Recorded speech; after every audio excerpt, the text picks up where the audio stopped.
ಏ ಹೀಗೇಳು, ಅಜ್ಜನ ಯಾರು ಹೇಳ್ಕೊಂಡು ಹೋಗ್ತಾರೆ? ಒಬ್ಬ ನಾಗಕನ್ಯೆ, ಅವಳ ಹೆಸರು ಉಲಿಪಿ. ಗಂಗಾ ನದಿ ಒಳಗೆ ಕೌರವ್ಯನ ರಾಜ್ಯಕ್ಕೆ ಅರ್ಜುನನ್ನ ಎಳ್ಕೊಂಡು ಹೋಗ್ತಾಳೆ. ಆಗ ಅರ್ಜುನ ತುಂಬಾ ನಗುತ್ತಾ ನೀನ್ ಯಾರು, ನನ್ನಿಂದ ಏನಾಗಬೇಕು ಅಂತ ನಗುತ್ತಾ ಕೇಳ್ತಾನೆ. ಆಗ ಉಲಿಪಿ ತನ್ನನ್ನು ಇಂಟ್ರೊಡ್ಯೂಸ್ ಮಾಡಿಕೊಂಡು, ನಾನು ನಿನ್ನನ್ನು ಪ್ರೀತಿಸ್ತಿದ್ದೇನೆ, ದಯವಿಟ್ಟು ನನ್ನನ್ನು ಆಕ್ಸೆಪ್ಟ್ ಮಾಡು ಅಂತ ಹೇಳ್ತಾಳೆ. ಆಗ ಅರ್ಜುನ ತಾನು ವನವಾಸದಲ್ಲಿರೋದು ಹೇಳ್ತಾನೆ.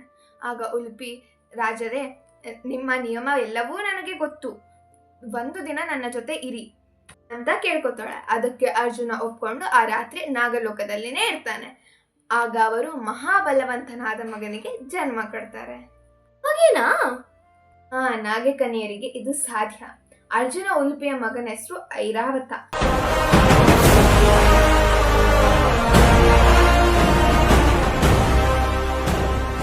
ನಂತರ ಅರ್ಲಿ ಮಾರ್ನಿಂಗ್ ಅರ್ಜುನ ನೀರಿನಿಂದ ಹೊರಗೆ ಬರ್ತಾನೆ.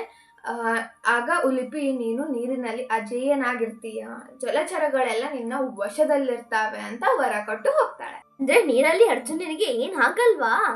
ವಾಟರ್ ಅನಿಮಲ್ಸ್ ಅರ್ಜುನನಿಗೆ ಏನು ಮಾಡಲ್ವಾ? ಏನು ಮಾಡಲ್ಲ. ಅರ್ಜುನ ಇನ್ನು ತನ್ನ ಯಾತ್ರೆಯನ್ನು ಮುಂದುವರಿಸ್ತಾನೆ. ನಂತರ ಅರ್ಜುನ ಮಣಿಪುರ ರಾಜ್ಯಕ್ಕೆ ಹೋಗ್ತಾನೆ. ಅಲ್ಲಿ ಸೌಂದರ್ಯ ರಾಶಿನ ನೋಡಿ ಮನಸೋಲ್ತಾನೆ. ಆದ್ರೆ ಅವ್ರ ಮದ್ವೆಗೆ ಒಂದ್ ಕಂಡೀಷನ್ ಅಡ್ಡ ಬರುತ್ತೆ.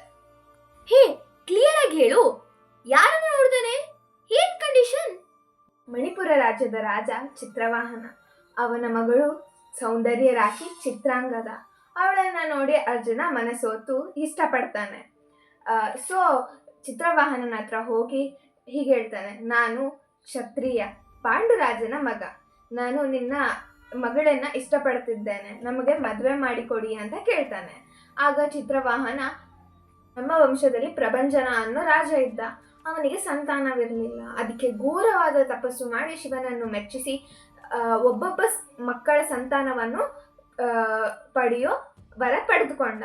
ಅದಕ್ಕಾಗಿ ನಮ್ಮ ವಂಶದಲ್ಲಿ ಎಲ್ಲರಿಗೂ ಪುತ್ರನೇ, ಆದರೆ ನನಗೆ ಮಾತ್ರ ಪುತ್ರಿ. ಅವಳಿಗೆ ಹುಟ್ಟುವ ಸಂತಾನವನ್ನು ನಮ್ಮ ರಾಜ್ಯಕ್ಕೆ ಕೊಡಬೇಕು, ಹಾಗಾದ್ರೆ ಮಾತ್ರ ಮದುವೆ ಮಾಡಿಕೊಡ್ತೀನಿ ಅಂತ ಕಂಡೀಷನ್ ಆಗ್ತಾನೆ. ಅದಕ್ಕೆ ಅರ್ಜುನ ಒಪ್ಕೊಂಡು ಅವಳನ್ನು ಮದುವೆ ಆಗ್ತಾನೆ.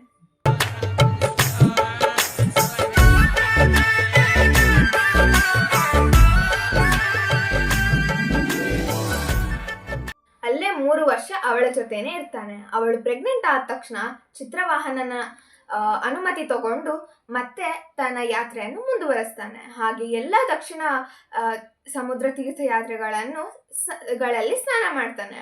ಆದ್ರೆ 5 ತೀರ್ಥಯಾತ್ರೆಗಳಲ್ಲಿ ಮಾತ್ರ ಬ್ರಾಹ್ಮಣರು ನಿಷೇಧ ಮಾಡ್ತಾರೆ.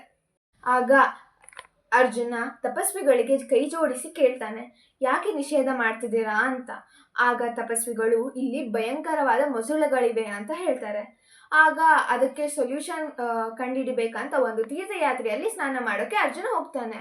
ಅಲ್ಲಿ ಒಂದು ಭಯಂಕರವಾದ ಮೊಸಳೆ ಬರುತ್ತೆ. ಈಗ ಮೊಸಳೆ ಅರ್ಜುನನ್ನ ತಿನ್ನುತ್ತಾ? ಆದ್ರೆ ಉಲಿಪಿ ವರ ಕೊಟ್ಟಿದ್ದಾಳಲ್ಲ, ವಾಟರ್ ಅನಿಮಲ್ಸ್ ನಿನಗೆ ಏನ್ ಅಪಾಯ ಇಲ್ಲ ಅಂತ. ಘೋಷಣ ವೇದವಾಗ್ಭೂಷಣ ಅದ್ರಿನಾರಾಯಣ